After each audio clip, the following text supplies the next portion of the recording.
The Norsemen of old, fierce warriors and seafarers were not just known for their prowess in battle and their incredible seafaring skills. They were also master storytellers, weaving intricate tales that have stood the test of time. These tales were more than mere entertainment. They were a way to understand the world around them, to explain the mysteries of life and the universe. The Norsemen believed in a cosmos that was rich and complex, filled with gods, giants, and other mythical beings. Their mythology was a way to make sense of the natural phenomena they observed, the changing seasons, the cycle of life and death, and the forces of fate and destiny that seemed to govern their lives. They wove tales of gods and monsters, of epic battles and heroic deeds. These stories were passed down through generations, becoming an integral part of their culture and identity. The Norse myths were not just stories, they were a way of life, a way to understand the world and their place in it. The gods and goddesses of Norse mythology were not distant, aloof beings. They were deeply involved in the lives of mortals, guiding them, protecting them, and sometimes challenging them. The myths were filled with lessons and morals, teaching the Norsemen about bravery, honor, loyalty, and the importance of community. These myths weren't just stories. They were explanations of the world, of life and death, of fate and free will. They provided a framework for understanding the universe and their place in it. The Norsemen believed that the world was a complex and interconnected web of relationships, with each being and each action having a ripple effect on the rest of the cosmos. The myths explained the origins of the world, the creation of humans, and the eventual end of all things. They spoke of the great cycles of time, of birth and death, of creation and destruction, and of the eternal struggle between order and chaos. They told of 9 interconnected worlds, a vibrant tapestry of existence, all held together by the mighty tree Yggdrasil. Yggdrasil, the world tree, was the axis mundi, the center of the cosmos, connecting all the realms of existence. Its roots reached deep into the underworld, while its branches stretched up to the heavens. The 9 worlds were home to gods, giants, elves, dwarves, and humans, each with their own unique characteristics and inhabitants. The world tree was a symbol of the interconnectedness of all things, a reminder that everything in the universe was linked, and that the actions of one being could have far-reaching consequences. At the top resided Asgard, home to the Aesir, the principal gods like the mighty Odin, the wise and cunning. Asgard was a realm of great beauty and splendor, with golden halls and majestic palaces. It was the home of the gods, the Aesir, who ruled over the cosmos and maintained the balance of the universe. Odin, the Allfather, was the chief of the gods, a wise and powerful deity who sought knowledge and wisdom above all else. He was a complex and multifaceted figure, a god of war and death, but also of poetry and magic.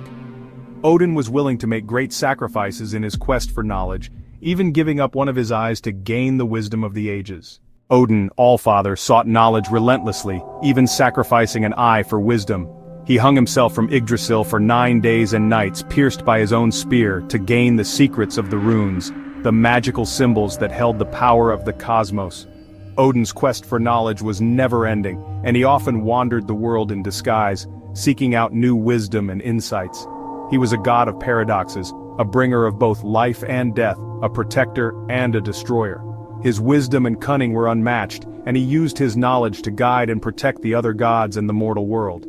Then there was Thor, god of thunder, protector of mankind, wielding his mighty hammer, Mjolnir. Thor was a god of great strength and courage, a fierce warrior who defended the gods and humans from the forces of chaos. His hammer, Mjolnir, was a powerful weapon that could crush mountains and defeat giants. Thor was a beloved figure in Norse mythology, a symbol of bravery and protection.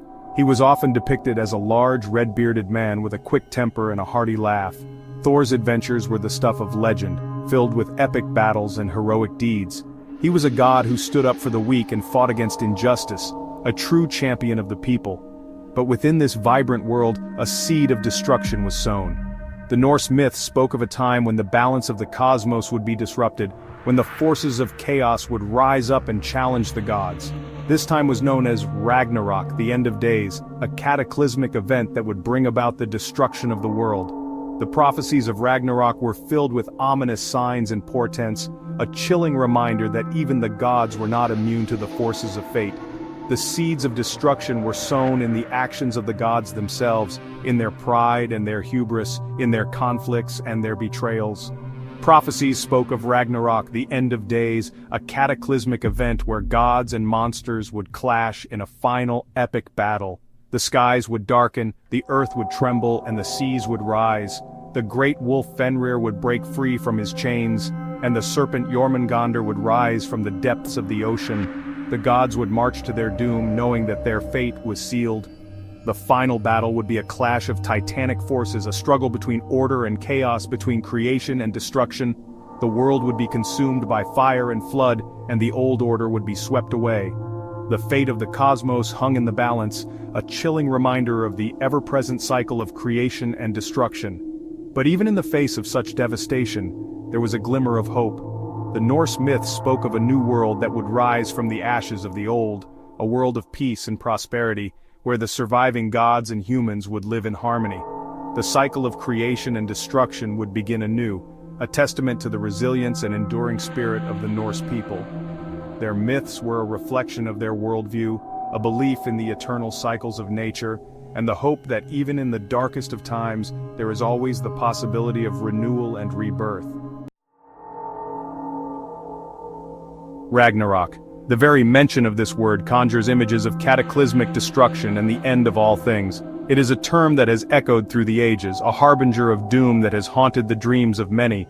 In the ancient Norse mythology, Ragnarök is not just an event.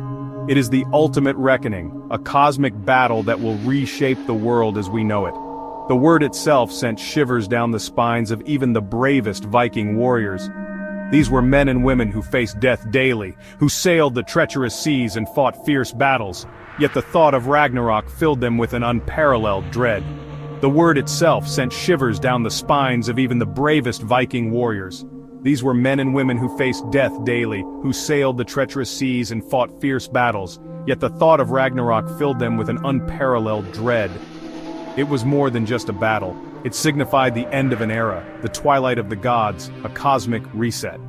The Norse sagas tell us that this apocalyptic event would be preceded by a series of ominous signs. The Fimbulwinter, a harsh and unending winter that would last for 3 years, plunging the world into darkness and despair. The sun and moon would be devoured by monstrous wolves, plunging the world into eternal night. The very fabric of reality would begin to unravel, as brother would turn against brother, and the bonds of kinship would be torn asunder. More than just a battle, it signified the end of an era, the twilight of the gods, a cosmic reset.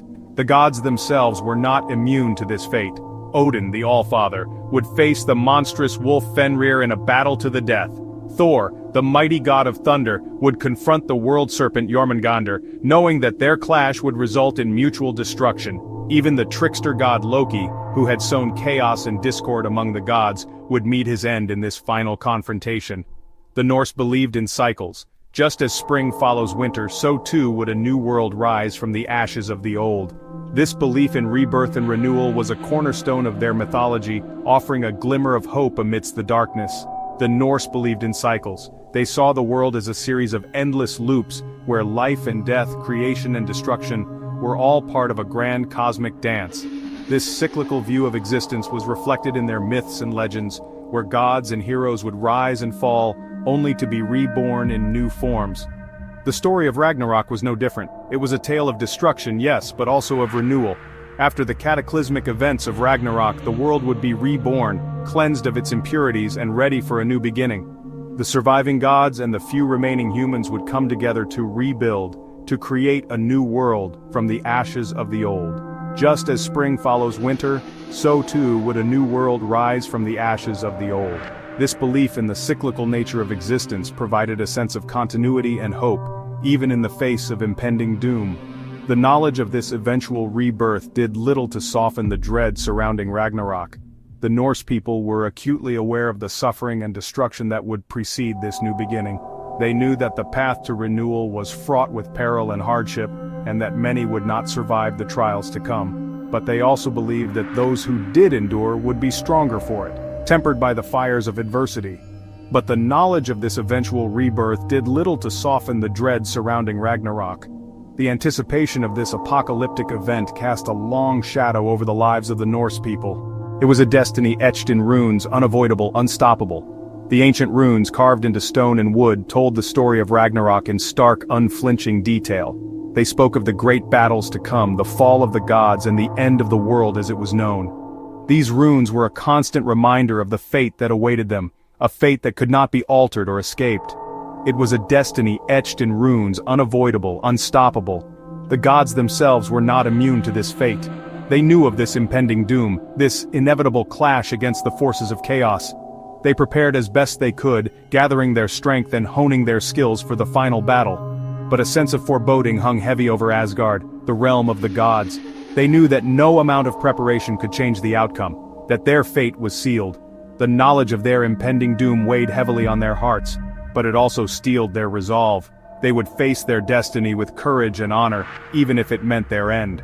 The gods knew of this impending doom, this inevitable clash against the forces of chaos. They prepared as best they could, but a sense of foreboding hung heavy over Asgard. The realm of the gods, usually a place of light and beauty, was now shrouded in darkness and uncertainty. The gods gathered in council, discussing their strategies and making their final preparations. They knew that the forces of chaos were gathering, that the end was near, but they also knew that they could not simply wait for the inevitable. They had to take action, to fight with all their might, even if it meant their destruction. They prepared as best they could, but a sense of foreboding hung heavy over Asgard. The gods knew that their time was running out, that the final battle was approaching. They looked out over their realm, seeing the dark clouds gathering on the horizon, and felt a deep sense of sorrow. But they also felt a fierce determination, a resolve to face their fate with courage and honor. For Ragnarök was not just about the end, it was about the fight, the struggle, the unwavering courage in the face of oblivion. It was a testament to the Norse spirit, a fierce embrace of destiny, even a tragic one. For Ragnarök was not just about the end, it was about the fight, the struggle, the unwavering courage in the face of oblivion. The Norse people believed that it was not the outcome that mattered, but the way in which one faced their fate.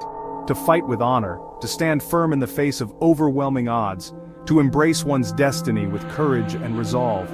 This was the true essence of the Norse spirit. The epic battles of Ragnarök were a testament to this spirit, a fierce and unyielding determination to face the end with dignity and strength. It was a reminder that even in the darkest of times, there is always hope, always the possibility of renewal and rebirth. It was a testament to the Norse spirit, a fierce embrace of destiny, even a tragic one. The story of Ragnarök is a powerful reminder of the resilience and strength of the human spirit. It teaches us that even in the face of seemingly insurmountable challenges, we can find the courage to stand firm, to fight for what we believe in, and to embrace our destiny with honor and resolve. The Norse people understood that life is a series of cycles, that every end is also a new beginning. And so, even as they faced the doom of the gods, they held on to the hope of a new world, a world reborn from the ashes of the old. This is the legacy of Ragnarök, a story of destruction and renewal, of courage and hope that continues to inspire us to this day.